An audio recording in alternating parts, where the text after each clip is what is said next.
बच्चों, अब हम अपना आज से क्लास 12 का नेक्स्ट चैप्टर शुरू करेंगे। हमारा जो नेक्स्ट चैप्टर है वो क्या है? D block element. अब जो डी ब्लॉक एलिमेंट होते हैं इन्हें हम क्या बोलते हैं? ट्रांजिशनल एलिमेंट भी बोलते हैं, क्योंकि ये अपनी ऑक्सीडेशन मतलब कि ये इलेक्ट्रॉन को ले और दे सकते हैं और अपने ऑक्टेट को क्या करते हैं? कंप्लीट करते हैं। अब जो हमारे डी ब्लॉक के एलिमेंट होते हैं ये थर्ड ग्रुप से लेके 12 ग्रुप तक होते हैं। ये हमारे कहाँ से शुरू होते हैं? स्कैंडियम से शुरू होता है, जिंक पर खत्म होता है। स्कैंडियम, ल्यूथेनियम, लैंथेनियम और एक्टेनियम ये सारे होते हैं 21 से लेके 21 एटॉमिक नंबर से लेके 112 एटॉमिक नंबर तक होते हैं। और जो हमारा डी ब्लॉक होता है इसके अंदर कितने 40 एलिमेंट होते हैं? 10 10 10 10। स्कैंडियम से लेकर जिंक तक 10 होते हैं, ल्यूथेनियम से लेकर कैडमियम तक, लैंथेनॉइड और एक्टेनॉइड तो हमें पता ही है ये एफ ब्लॉक के एलिमेंट होते हैं, और ये Ag और 112 तक क्या होते हैं? ये सब डी ब्लॉक के एलिमेंट होते हैं। हमें इन सब के बारे में पढ़ना है। अब जो ये डी ब्लॉक के एलिमेंट होते हैं जिसमें हमारा जो नंबर 1 है वो क्या होता है? हमारा स्कैंडियम होता है, जिसका एटॉमिक नंबर कितना होता है? हमारा 21 होता है। नंबर 2 पर क्या है हमारा? मतलब कि 22 पर क्या है हमारा?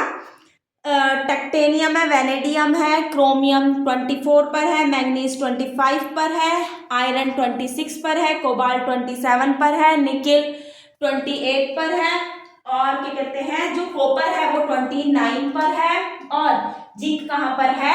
30 पर है। जिंक पर हमारा जो कॉन्फ़िगरेशन बनेगा वो क्या बनेगा हमारा? आर्गन तो 18 हो जाता है जिसका एटॉमिक नंबर फिर रहता है 4s2 3d10 बन जाता है। तो ये d ऑर्बिटल में इसके इलेक्ट्रॉन फिल हो रहे हैं, इसलिए इसे डी ब्लॉक एलिमेंट कहा जाता है। अब नेक्स्ट क्या है हमारा? जो हमारा 39 पर है यूरेनियम, 40 पर हमारा क्या है? जर्कोनियम है। उसके बाद हमारा एनपी 41 पर है नुमेडियम, मोलिब्डेनम, टक्टेनियम, लूथेनियम, रुबिडियम, पैलेडियम, सिल्वर और कैडमियम। नेक्स्ट क्या है हमारा? 51 पर क्या आता है हमारा? लैंथेनॉइड आते हैं जिसे हम एफ ब्लॉक एलिमेंट बोलते हैं 4f। और उसके बाद हमारा जो HF है जो 72 पर है उसे हाफनियम बोलते हैं। फिर हमारा T आता है, W का मतलब टंगस्टन है, Ru rhenium, osmium, iridium, platinum, gold, mercury. Next क्या है हमारा? जो 89 पर आता है इसे हम क्या बोलते हैं? एक्टेनॉइड बोलते हैं। उसके बाद हमारे जो 114 से लेकर 112 तक होते हैं इसे हम मैनमेड एलिमेंट भी बोलते हैं। अब जो हमारा 112 है, 1 को क्या कहा जाता है? अन बोला जाता है, 0 को ने बोला जाता है, 4 को क्वार्टर बोला जाता है, और इनके पीछे एक सफिक्स लगा दिया जाता है INM। 1 को क्या बोला जाता है? जो हमारा 1 होता है इसे क्या बोला जाता है? अन, और इसे निन, और 4 को क्वार्टर QURT, और आगे हम NUM लगा देते हैं जिससे इसका क्या बन जाता है? नाम बन जाता है अनलिन क्वार्टेनियम।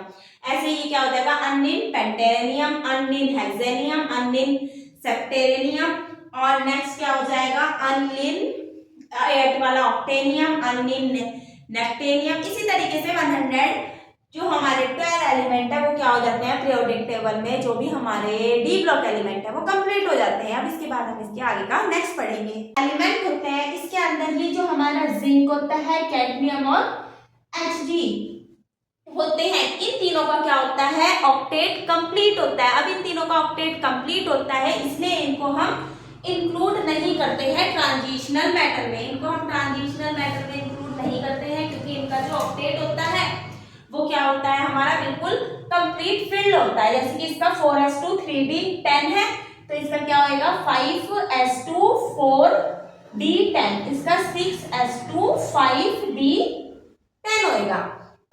और ये वाली जो मेटल होती है सॉफ्ट मेटल होती है, purify by the steam distillation से हम क्या कर सकते हैं? इन्हें प्योरीफाई कर सकते हैं।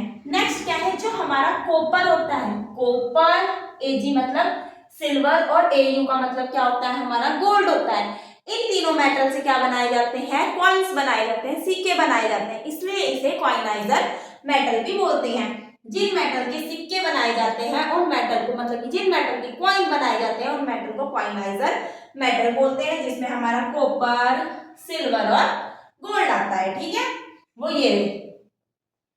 अब अब इनका जो कॉन्फ़िगरेशन होगा वो क्या होगा, अगर हम कॉपर का कॉन्फ़िगरेशन देखें तो यही होगा, Ar तो 18 हो जाएंगे, 4s 2 3d 9, ये नहीं होता है, रिमेंबर रखना है, 4s1 3d 10 होगा। और ऐसे ही जो हमारा ये है Ag, इसका क्या होगा, 5s1 4d 10, और गोल्ड का क्या होगा, 6s1 4d 10 सॉरी 5d 10।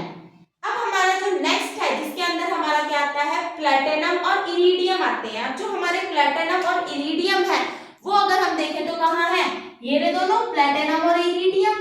अब ये जो हमारे प्लेटिनम और इरिडियम होते हैं ये दोनों यूज किए जाते हैं मेकिंग अ कंटेनर। ये कंटेनर को बनाया जाता है जिसमें हम फ्लोरीन को रखते हैं, क्योंकि उसको स्टोर करना बहुत मतलब कि नॉर्मली किसी भी कंटेनर में हम उसे स्टोर नहीं करके रख सकते हैं।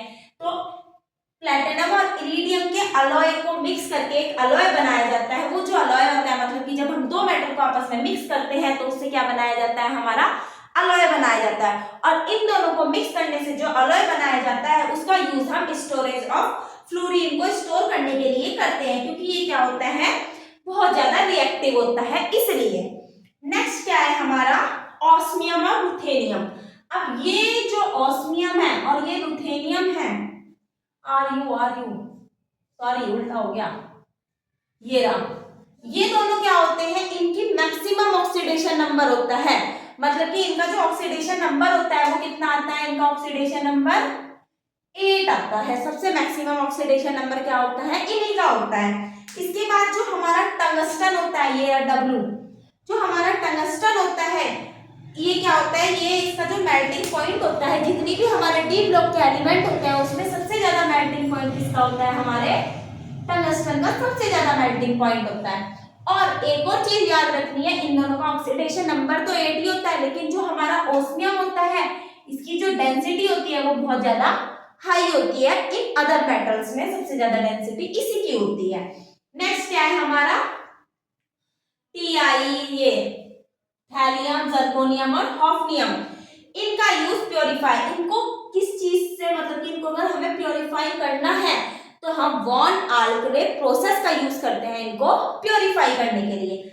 हमने अभी इंट्रोडक्शन था डी ब्लॉक एलिमेंट का, जिसके अंदर हमने क्या क्या पढ़ा है, डी ब्लॉक एलिमेंट क्या होता है, ट्रांजिशनल मेटल कहा जाता है, जो इलेक्ट्रॉन के लेने देने से क्या करती है, अपने ऑक्टेट को कंप्लीट करती है। और ये कहाँ कितने होते हैं, इसमें 3D series, 4D series, 5D series और 6D सीरीज होती है। इसको क्या कहा जाता है, 3D सीरीज, ये 4D सीरीज होती है, ये 5D सीरीज होती है, और ये क्या होती है हमारी 6D सीरीज होती है। 1 2 3 4, ठीक है। और इनके जो ये ग्रुप होते हैं, ये ग्रुप 3 से लेकर ग्रुप 12 तक होते हैं। 3 4 5 6 7 8 9 10 11 12, ठीक है। 3D सीरीज में भी 10 एलिमेंट, 4D सीरीज में भी 10 एलिमेंट, 5D सीरीज में भी 10 एलिमेंट और 6D सीरीज में भी 10 एलिमेंट होते हैं। अब इसके बाद हमने इनके एलिमेंट के नाम पढ़े। उसके बाद हमने देखा कि जो हमारा जिंक, कैडमियम और Ag होता है ये ट्रांजिशनल मेटल नहीं होते हैं क्योंकि इनका ऑक्टेट कंप्लीट होता है। नेक्स्ट हमने पढ़ा कि कॉपर, Ag, सिल्वर और गोल्ड क्या होती हैं, कॉइन बनाने, इनका यूज कॉइन बनाने के लिए किया जाता है। जो इरिडियम और प्लेटिनम होते हैं इनका यूज क्या होता है, एक अलॉय की तरह यूज किया जाता है कंटेनर बनाने के लिए, जिसमें फ्लोरीन को स्टोर किया जाता है क्योंकि बहुत ज्यादा रिएक्टिव होती है। इसके बाद हमने पढ़ा कि आरयू और ऑस्मियम का क्या होता है, ऑक्सीडेशन नंबर पूरे डी ब्लॉक एलिमेंट में सबसे ज्यादा होता है, +8 होता है। इसके बाद जिसका ऑक्सीडेशन नंबर सबसे ज्यादा होता है वो क्या होता है, हमारा मैंगनीज होता है। ये +7 तक क्या करता है, ऑक्सीडेशन नंबर को शो करता है, ये रिमेंबर रखना है। और जो हमारा टंगस्टन होता है, हमने पढ़ा कि जो टंगस्टन होता है इसका मेल्टिंग पॉइंट क्या होता है, जितने भी डी ब्लॉक के एलिमेंट होते हैं उसमें सबसे ज्यादा इसका मेल्टिंग पॉइंट होता है। इसके बाद हमने पढ़ा ये थैलियम, जर्कोनियम और हॉफनियम, इनको प्योरीफाई किया जाता है वॉन आर्गले प्रोसेस से। इन्हें क्या किया जाता है, प्योरीफाई किया जाता है। अब इसके बाद हम क्या करेंगे, जो हमारा डी ब्लॉक एलिमेंट है उसमें हम एटॉमिक साइज के बारे में पढ़ेंगे कि जो एटॉमिक साइज होता है वो डी ब्लॉक में किस तरीके से बढ़ता है और कहाँ पे वो घटता है। अब हमें डी ब्लॉक एलिमेंट में एटॉमिक साइज के बारे में पढ़ना है। अब जो हमारा एटॉमिक साइज होता है वो डी ब्लॉक एलिमेंट में इंक्रीज होता है। अगर हम राइट से लेफ्ट जाते हैं इंक्रीज होगा, या फिर ऊपर से नीचे जाते हैं तो इंक्रीज होगा। वो देखना है कि एटॉमिक साइज क्या होता है। अब जो एलिमेंट का एटॉमिक साइज होता है वो दो चीज पे डिपेंड करता है, एक तो न्यूक्लियर चार्ज पे और एक शिल्डिंग इफेक्ट पे। शिल्डिंग इफेक्ट बोल रहे हो या फिर स्क्रीनिंग इफेक्ट बोल लो डी ब्लॉक एलिमेंट के अंदर, या फिर नॉर्मली भी। अब क्या होता है, जो डी ब्लॉक एलिमेंट होते हैं उसमें जो एटॉमिक साइज होता है वो दो चीजों पे डिपेंड करता है, एक तो न्यूक्लियर चार्ज, दूसरा शिल्डिंग या फिर स्क्रीनिंग इफेक्ट। अब कॉमनली हमें ये पता है कि जब हम किधर से हमारा स्कैंडियम, टाइटेनियम, वैनेडियम, क्रोमियम और मैग्नीज, मतलब कि ये जो हमारे हैं बहुत सुंदर हो चुके हैं ये गोले बना के, यहाँ से लेके यहाँ तक क्या होगा, जो मेरा एटॉमिक साइज होता है, जब मैं स्कैंडियम से मैग्नीज की तरफ को जाती हूँ तो जो मेरा एटॉमिक साइज होता है वो कंटिन्यूअसली क्या करता है, डिक्रीज करता है, जब मैं यहाँ से यहाँ तक जाती हूँ 21 से लेके 25 तक।